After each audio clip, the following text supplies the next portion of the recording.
Hi, so welcome to my one-handed crochet tutorial on YouTube. I'm going to try and hit all the basics in this video and I hope that you'll be able to follow along with me.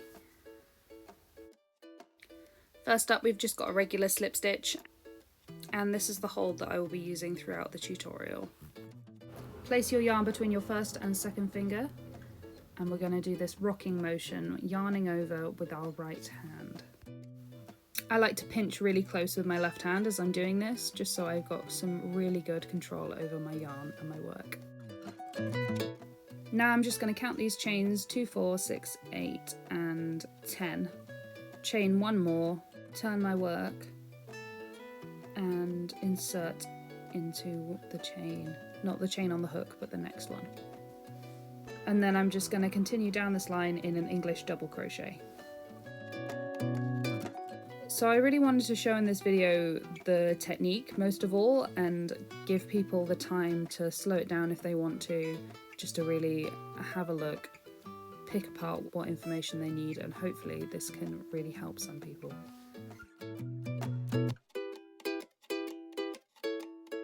For an English double crochet you want to go in, over, out, over and pull through 2. Now that we've finished, I'm going to chain 2, there's 1 and 2, and continue up the line in a half treble crochet. That's an English half treble crochet. With a half treble you want to go over your hook, into your work, over again, pull through, over and pull through all 3.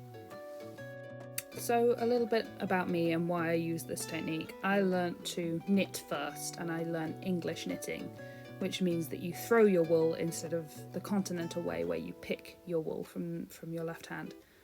So when I learnt to crochet, all the muscle memory was already in my right hand. Now that we've got to the end of our 10 half treble crochets, I'm going to chain 3 and continue back along my line with treble crochets. So it was almost like I was starting at level 5 instead of level 1. I got the same results, the tension was already there, and there was really no point in me learning with my left hand when my right hand can do it equally as well. Here is a different hold I like to use if I feel like I haven't got enough tension in my wool. For an English treble crochet, go over your work, through, over, through, over and through 2, over and through 2 again. That is an English treble crochet. I did find when I first started that I had some pain between my first 2 fingers because I was pinching my wool too hard. You don't want to pinch it, you just want to have it held there between your first 2 fingers. Now that we've finished our line of treble crochet, I'm going to chain 4 and start a line of double treble crochet. That's an English double treble. I have had random people say that I'm doing it wrong in the past, and I mean, who said it was wrong? It's just a different way of doing things, and if it works for me then that's fine, and if it doesn't work for them then they can just carry on doing it the way they were doing it before. It really doesn't matter. For an English double treble you want to go over your hook twice, into your work, over, out, over pull through 2, over pull through 2 and over pull through 2 a final time. I found as well that I only ever work up my wool in a vertical sense. I never work horizontally or like over to the left the way that other crocheters will work. And I think that's really why I've never developed any wrist pain, because my wrists are always straight down my arm into my hand and there's no really big tilting or backwards and forwards with it.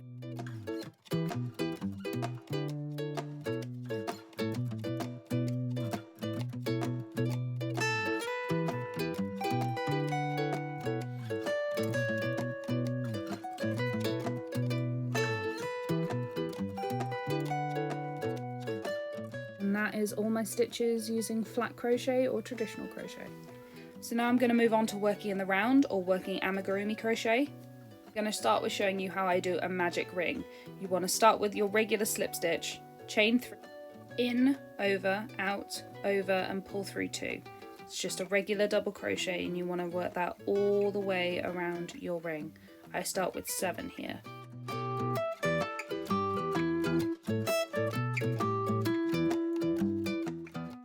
Pull the loop tight, but not too tight, because you still want to be able to work into that first double crochet for your second round.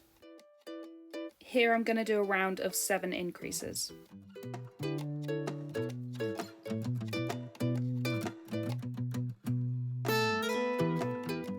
The way I increase is working 2 double crochet into the same stitch, so go in, over, out, over, pull through 2, and then the exact same thing back into the base of that same stitch.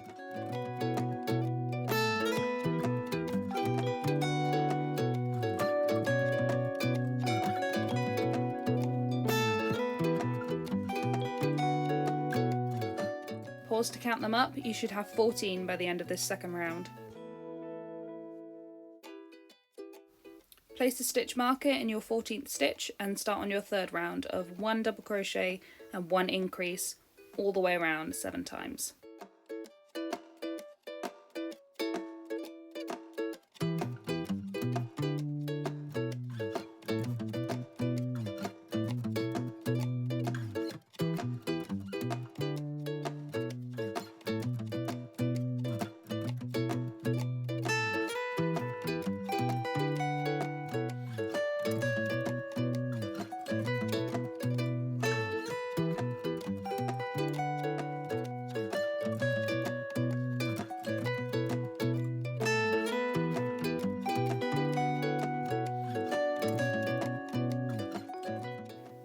That's the end of my third round, and I'm just going to make sure that magic ring is really nice and tight. Carried on with this increasing off camera, and I'm just counting my rows. That's 1, 2, 3, 4, 5 and 6.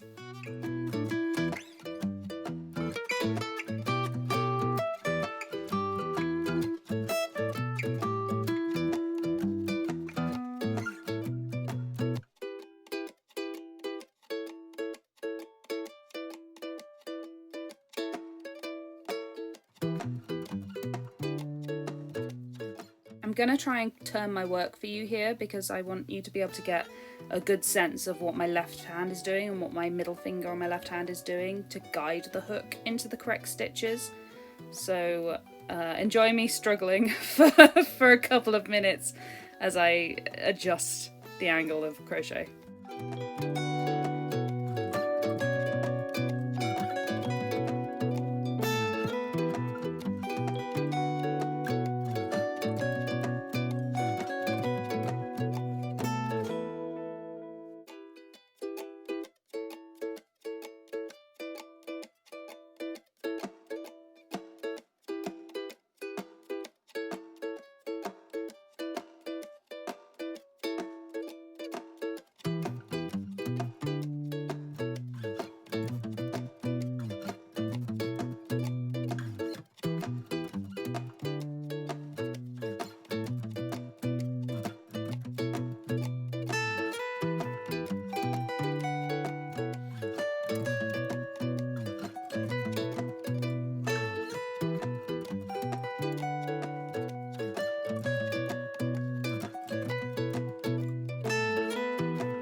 I just wanted to jump on here at the end and show my invisible decrease.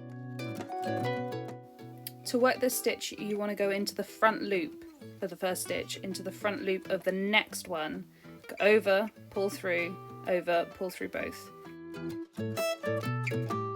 The regular decrease, you would work the first one, work the second one, pull through all 3, and you get this horrible big hole. You can see there at the base, these massive holes. If you carry on doing invisible decreases like this, you won't get those really, really big holes, especially when you're doing a lot in a row.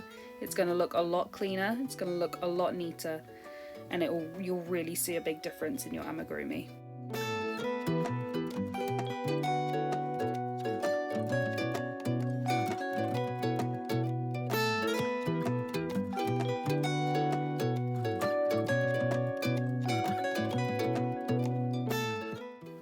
So I'm going to turn my work over, and you can see how clean all of those decreases are. And along here, there's the holy one. Make sure to give it a like if this tutorial was useful and let me know what else you'd like to see.